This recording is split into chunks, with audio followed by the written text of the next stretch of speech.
Isang magandang araw sa inyo mga katropang pogi. Bali, piyesta nga pala ngayon ng San Miguel, Bulacan. Eto nga, habang kami ay naglalakad at namamasyal, nakita namin itong katakam-takam na inihaw na daing na pusit. Kaya aming susubukan dahil nung kami napadaan, amoy pa lang, amoy hindi na naguhugas. Hindi nga naguhugas dahil daing yan, pinatuyo.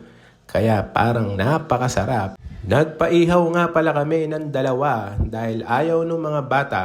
So, kami lang ang susubok.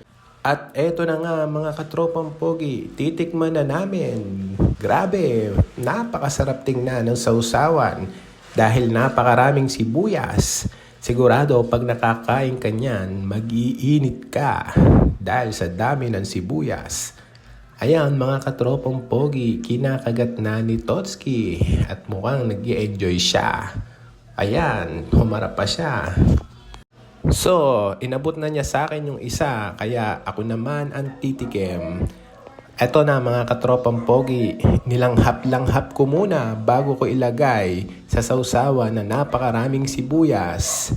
Ayan mga katropang pogi, ginatangata ko na ang mabangong pusit na amoy wala pang hugas. Grabe, ang sarap!